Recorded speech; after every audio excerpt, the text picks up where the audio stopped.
Good evening. My name is Oshia Boyd, Public Engagement Editor for the Indy Star. Members of the Indiana General Assembly returned to the State House on January 9th for the 2023 legislative session. This is a budget year, meaning the session will run until April 29th, unlike on non-budget years when the session is just 2.5 months. This year, lawmakers will create a spending plan for Indiana for the next 2 years. That means they're determining how to spend your tax dollars. In addition to crafting the budget, lawmakers have signaled that education and tackling the workforce shortage are priorities. Joining me this evening to discuss some of the bills currently making the rounds among legislators is State Government and Politics reporter Erica Heron. Welcome, Erica. Hi, thank you.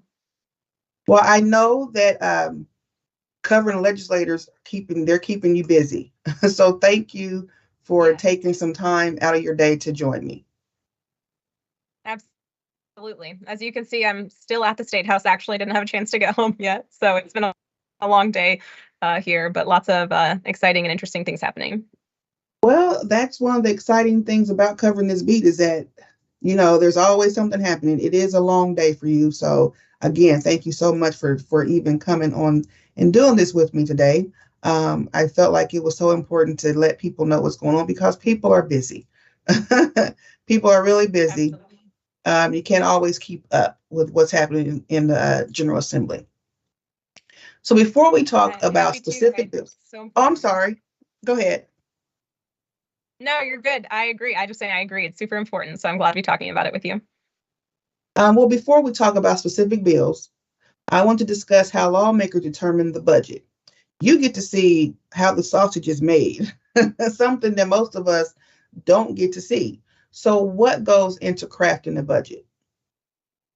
Yeah, we get to see a decent amount of it here. There's still a lot that I'm sure happens, behind the scenes. But, crafting the budget, that's kind of their top priority, their main task this session.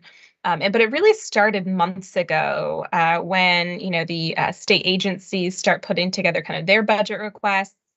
And this is all really based on the, previous year's budget. So they start with this framework of how much money they spent, how they spent all their dollars the previous year, and then start to build from there. Either, if it were lean years where they were having to cut, they'd look at where they're cutting from. In our case, we're going to have more revenue to spend over the next 2 years. So they're looking at, okay, what are our policy priorities and how do we want to spend these extra dollars? And where do we need to, how much do we need to give extra, to state agencies and things that we've been spending money on to make sure they can, keep up with inflation or raise salaries, things like that. So it starts, with the state budget committee. All the agencies come there and make requests. They consider those. Then the governor's budget director, writes the governor's budget proposal. And that's what we see in the budget bill now. What we start with, it's the governor's budget proposal. In a few weeks, we'll see House Republicans put forth their own budget proposal, and I'm sure it'll be a little different. They've already expressed some hesitation about some of the governor's proposals, and they'll have their own priorities, that they will fund. After they pass their bill, the Senate will do the same thing. And then I imagine sometime in April, we'll see them kind of come together and craft some kind of compromise budget.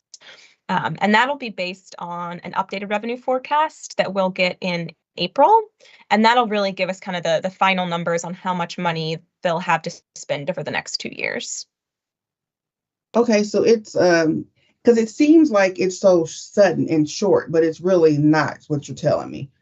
It does seem that way because I think it's like 2 years ago we saw they had this whole budget plan, and then we get the April revenue forecast, and all of a sudden there was like a lot more money that they needed to spend. So they, a week later have this drastically different budget than we've been looking at all session, for months. So it can feel like it's really fast, but no, they're working on this for quite a few months. Well, that's good to know. That's really good to know. It's not haphazard. No. Well, as we discuss the budget, we're talking about taxpayer dollars here. taxes are always top of mind. Assessments increase significantly for many people, and many are talking about they're concerned about their property taxes. In addition, there's talk of eliminating the income tax. What are you hearing from legislators right now? Yeah, lots of tax discussions happening, which doesn't sound exciting, but it could make a really big difference for folks. So, first, the property tax bill, that's been a big talking point here. I know people are really concerned that their property tax bills are just going to go through the roof because their assessed values went up so Mm-hmm. high, Mm-hmm. which was really driven by that, crazy housing market and increase in home prices we saw in 2021. So lawmakers are looking at what they can do to maybe give some taxpayer relief. There are a few proposals out there. One would maybe lower, the state's property tax cap temporarily. Another would maybe give some kind of like credit back on tax bills to limit how much they can go up in a single year. Another would put a cap on referendums, like school operating referendums, to try and give some relief. So there's a few proposals out there. It's really unclear, though, what's going to get enough support Mm-hmm. to actually pass. But the income tax exemption or elimination is a different topic entirely. Whereas property taxes are funding primarily local governments, income Mm-hmm. tax is actually the second biggest revenue source for the state budget. So you start thinking about that, and that would mean a major overhaul in our state's budget and the way that our tax system works. Republicans, this isn't going to happen this year, but Republicans Okay. are going to pass a bill that would create a commission to study how we could get to that, how we could eliminate the state income tax. That would likely result in either a drastic decrease in state services because we'd be losing like $8 billion a year, right? Or You they'd said have to eight make up million that or billion? billion with a Oh. B. Yes. So we either have to really cut back on services or we have to make that up somehow, likely with increases in other taxes, like the sales tax. Wow. Yeah, we'll have That's to a few keep our years eye on away that yet. one. Yeah, Yes, we will. that's We some years absolutely. away, thankfully. We'll have to keep our eye on that one though, because that will significantly impact like you said, our services. Wow, They're that giving you number. things to write about for years. Yes, they're going to keep you busy, that's for sure. Yes. As I mentioned earlier, education is a priority for legislators this session. What bills are being discussed and how is this year different from previous years? Because isn't education always a priority? It is. That's a favorite talking point, of lawmakers. And the budget bears that out to a certain extent, right? Like we spend half of our state dollars on education. So it's certainly always a priority, a big topic of discussion. But every year there are all kinds of, different education proposals that come out. So this year is no different. They are looking at expanding the education scholarship account program, which is pretty new. It's only been around for a couple of years, Okay. and right now serves a really narrow group of students, only students who are income eligible and then are also special education students. So looking at expanding that to open it up to all students with an income within the income threshold. So you would no longer need to be special needs or special education student to use that program, which lets people take essentially the money that a public school would get for educating that student and then spend it on their own private education expenses, whether that be tuition, paying for online classes, curriculum materials, anything like that. It's would be a really big change to this program that's brand new. They're also looking at rolling back regulations on schools to try and give them more flexibility. They were talking about that in Senate Education Committee just earlier today. And there's also a lot of momentum around enrolling all eligible kids in the 21st Century Scholars Program, which Okay. provides, low-income kids who complete the program through high school. They then get their tuition covered to one of the state's public colleges or universities. It's been a really successful program, but right now it's only capturing maybe half of eligible kids. So there's been this big push to automatically enroll all kids who are eligible in the program. It's one of the governor's priorities, and a lot of other people have kind of jumped on board to support that. I think it'll happen. Well, I was going to say, it sounds like with the changing of funding and with 21st century scholars, it's a push to be inclusive, no matter what your income level is. 21st century scholars would still only apply to low Okay. income students, but you wouldn't have to apply anymore. Okay. But that it's really all about, a lot of these proposals are really about trying to boost to the state's workforce. We have a like post-secondary education problem in this state. Not enough kids are going on to college, or any kind of post-secondary education after high school, whether that be like a short-term credential, some sort of workforce training. Really? And so we have this gap in educated workers to fill jobs.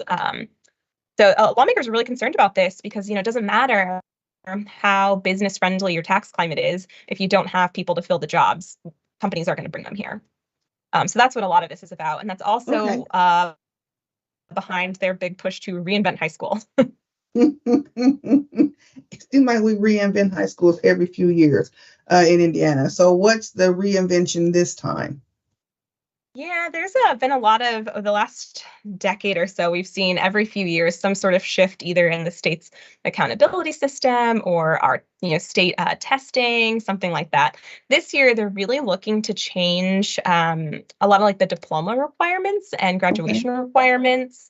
And then also to try and create more opportunities for kids to get like work-based learning experiences while they're in high school, again, to try and close this gap between our workforce needs and the people that we have, prepared for those jobs. So they're looking at maybe allowing kids to swap out, a high level math class with instead like a financial literacy course or something like that. So that'll be an interesting one too.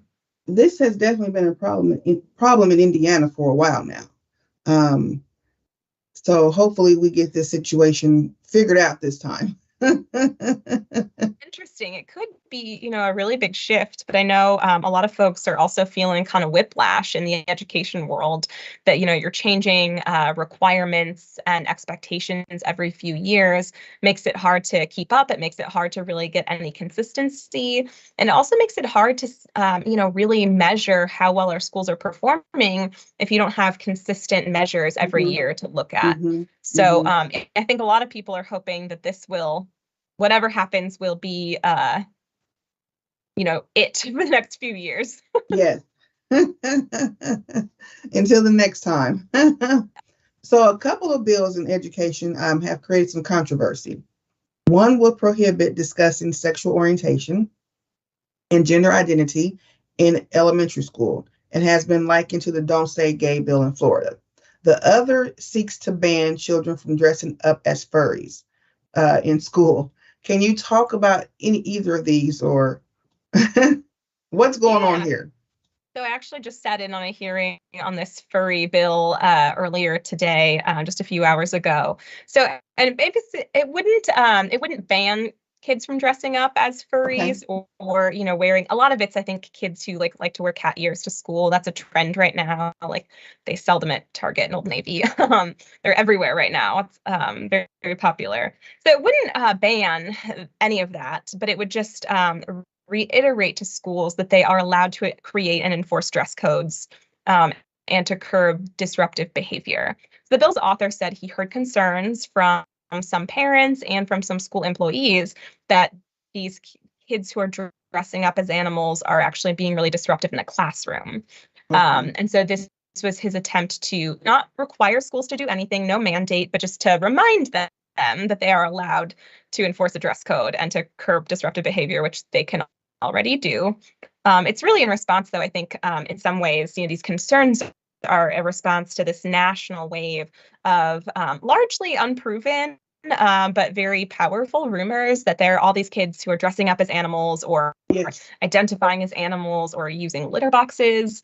And those like really extreme things, there's been no evidence that that's actually happening. Schools have had to debunk a lot of these myths.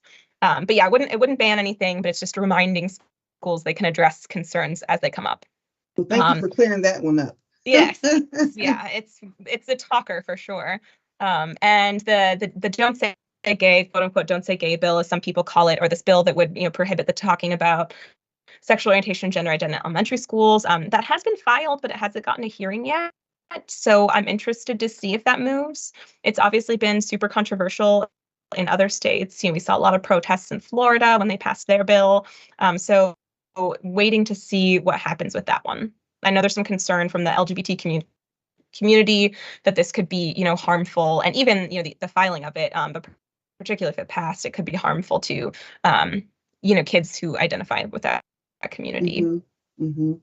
That's definitely one to keep our eye on. You recently wrote about House Republicans and their desire to create anti-ESG legislation. Maybe that wasn't you that wrote about it, now that I'm saying that out loud. That was me. That was you? Okay. Yeah, you're good. Okay.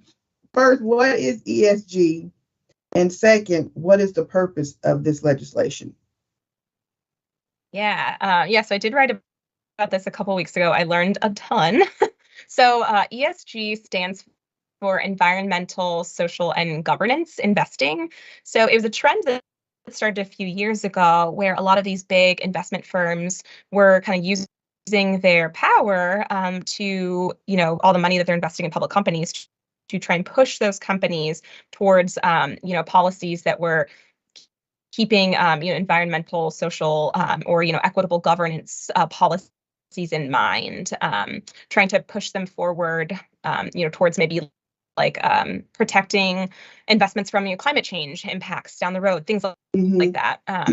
So then this was a big trend that started in like most trends. Then there's a backlash to it.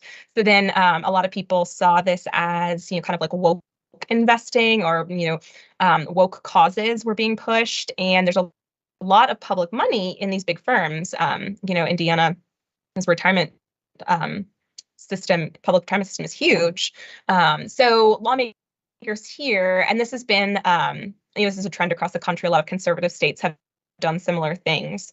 But so they want to pass a law here that tells the state's public retirement system that they cannot invest in these ESG funds. Now they could, if it still is like the best financial, decision, but just really reiterating to the retirement system, the folks who run it, that they must be making, all their investment decisions based on the best financial outcome for the beneficiaries, for the retirees who are invested into this system, and not for any other purpose. Now they're already required to do that, but this law just would make it more explicit if it were passed. I'm always intrigued by the things that get lawmakers' attention. Always intrigued. We have several bills in the House and Senate, many of which were proposed by Republicans to decriminalize marijuana and allow medical marijuana. Could Indiana lawmakers follow the footsteps of other lawmakers in other states and legalize marijuana, or at least legalize medical marijuana? This would be, are we in Indiana? Yeah, no, I don't think this is happening this year.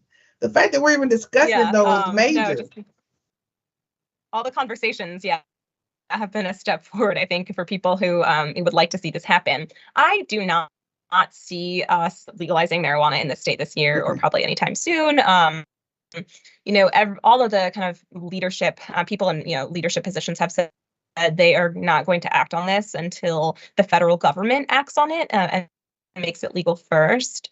I think the one piece of this that maybe has some traction, or like is the only thing that's even remotely likely to happen this year, would be maybe looking at some kind of decriminalization. The governor Holcomb, has said he would consider that, or would look at it. So that's maybe something we could see this year. But no, I do not. There's been a lot of bills filed, but I don't see any of these like medical marijuana or legalization bills actually passing this year. So do you think that they would act as quickly as they did if the federal government passes something? Do you think they would act as quickly as they did this past summer with abortion? Oh, that's a good and interesting question, actually. There are people who want to put a framework in place so that if that ever happened at the federal level, then Indiana would already have a framework in place to respond and to do so here. I don't see a ton of appetite for that, though. I'm not sure.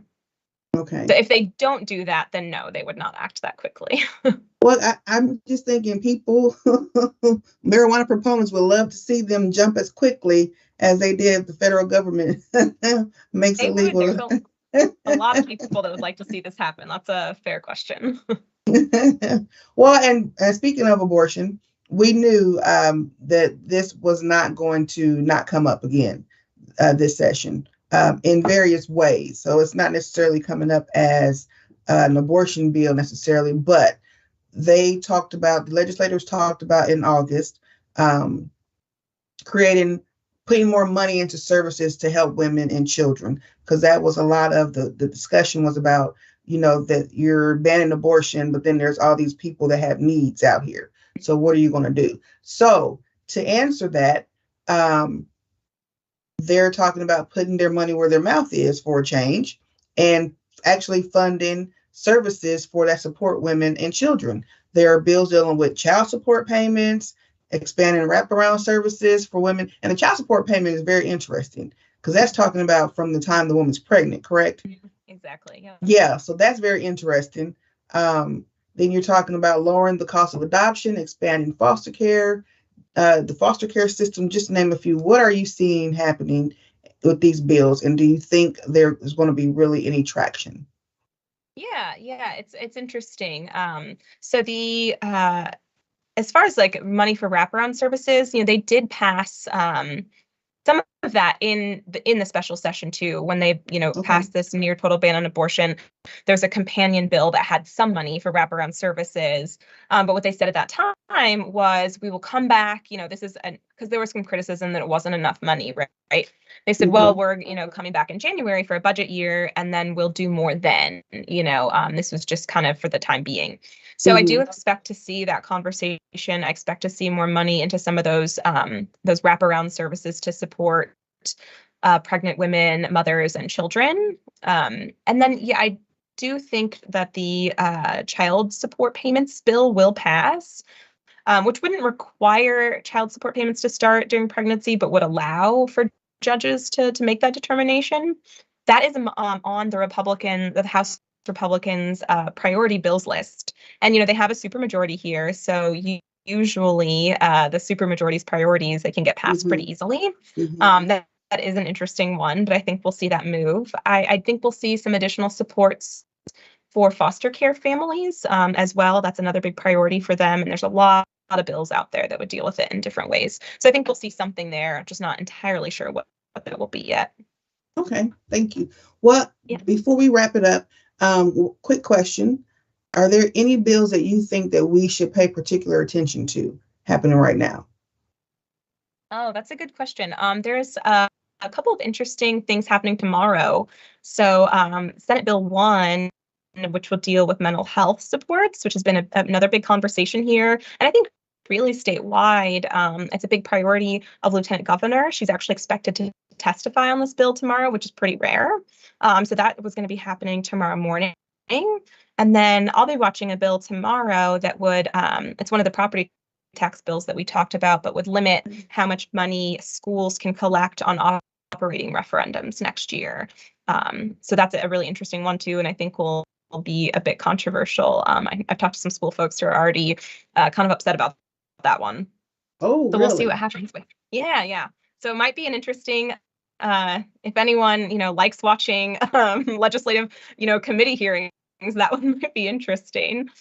Should get some heated testimony, I think. Oh, that heated testimony is always interesting. It's Yeah. always interesting. There was a good one this morning too, a really interesting discussion this morning. We haven't written about it yet or talked about it yet, but that would a proposal that would uh, strip voting rights from Oh, yes. people who, yeah, are convicted of a felony voter fraud. And so the Yes. proposal would be that they cannot vote for 10 years then after that crime. And it was a really interesting discussion about, what should we be, is this like additional punishment on top of what the courts give them? Should we just be putting people in jail for longer rather than doing something like this? Are there comparable, instances where someone, violent felons maybe can't have guns, or people who, have certain like driving infractions get their license licenses suspended, and is this comparable? So it's a really interesting discussion about like constitutional rights and crime and punishment. So it'll be interesting. That moved forward, so it's going to head to the floor next, and I'm interested to see where that conversation goes. Well, I know I didn't have this question we didn't talk about this one either, but if you could quickly kind of walk through what happens with bills, like how they are proposed and the process, because it's so interesting once you start really understanding how government works. Yeah, it is. It's a really interesting process. So, bills are filed. They've all been filed now. There's a deadline by which they have to file here in Indiana. And it was Friday, like 2 weeks ago, or a week and a half ago now. So then every bill that gets filed is assigned to a committee, but they don't all get heard. So then it's up to the committee chairs to decide which bills, that they've been assigned, they actually want to hear and move through the process. So if a bill gets a committee hearing, that's when the public can come testify about it or talk about the bill, either come talk in support or in opposition to it. Members who are on that committee can ask questions about it, debate it. They can make changes to it at that time. Okay. If it gets voted out of committee, then it goes to the floor where everyone in the chamber can make changes to it or propose changes to it anyway that have to get voted on. Then the entire chamber votes on it. And then if it passes, it gets sent to the other chamber, the opposite chamber. If it starts in the House, it passes the House, then it goes to the Senate, and the whole process starts over again. And if it passes the second chamber, then if there are no changes made, then it goes to the governor. If there are changes made, then the originating chamber gets to decide if they like those changes and want to agree, or if they need to work out some sort of compromise. So there's a whole nother committee process for that. It's an interesting process. This is why it takes as long as it does to get bills passed. And so when you said that the bills were due a couple weeks ago, that was pretty close to when session started. So they're actually working on these bills before they're actually in session. Is that correct? That's what it sounds like. Oh, Okay. Yeah, they start working on bills. A lot of, they'll have summer study committees to consider different issues that they might want to file bills on. So they were due, I believe it was at the end of the second week of session, that they actually, first or second week, they ended, that was the deadline to actually file their bills. So yeah, they work on them in advance. So it's not just like they come in this during the session and just start writing bills, proposing bills. They've already been working and researching before then. So that's good to know. How can people find out who represents them in the House and the Senate? And then how can they watch the legislative session? Yeah, the answer to both of those questions is the Indiana General Assembly website, which I believe is iga.in.gov. Yes. So there's a tab on there where you can, it says like find your legislature. You can put in your address and it will tell you everyone who represents you.